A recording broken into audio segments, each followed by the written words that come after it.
گندەوەری قامشلۆ ji deverên gobêçandina genim û nîskan navdar e. Di van salên dawî de êdî celebnen û li vê deşta berfireh cihê xwe digirin.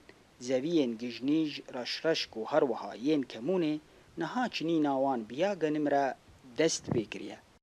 Awaka vêna ev tê de nîne yani xwedî guh nedaye de. Yani şime parçê dî baştir bû, merik derman kiribû, jê çêtir bû. Xwedê kezbera heta me re 22 sê qut kir. Kezbera a. û kemû nîsk jî dehin, pazdana awa. Eger yek ji gundê Cumayê yê li milî Rojhilatê Qamişlo dest pê bike, ta zeviyên Xeybî, Tilzîwan û Omerîkê ku 15 kîlometran jê bûr de ye, dahatê zeviyên gejnîj û reşreşkê ji yê genim û nîskan baştir e.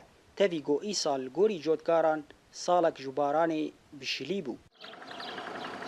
ايش طبعا هنا يعني كرم هابو نخوشي هابون مبيدات بهابون سماد بهابو اف نتيجاغو نسبة نمجي كيم بالجمع يصال حمو بو كزبرة تقريبا شوالي فالا بهابون يعني مصروف قالك يتسر فلاح انتاج طبعا سر سمادي وسر باراني هناك مساعدة كرنش باراني ما قالك زحمتي ما يكشان دوانا Têzanîn ku ev çend sal saziyên rejîmê yê çandiniyê piştgiriya xwe ji cûreyên serekere di herêmê de rawestandine û saziyên girêdayî rêveberiya Xweser negihîştine wê asta ku bi vî barî rabin.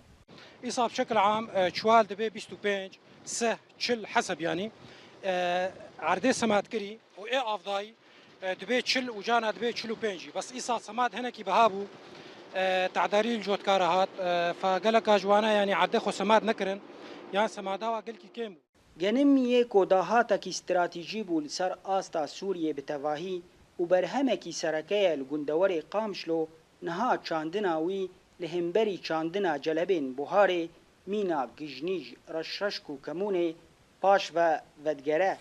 Ev yek tê wateya ku arvanê herêmê ber bi kêmbûnê vediçe û cotkar îdî dibînin ku çandina genim nema tunanî dide. Cano Şakir, Orient News, Qamişlo.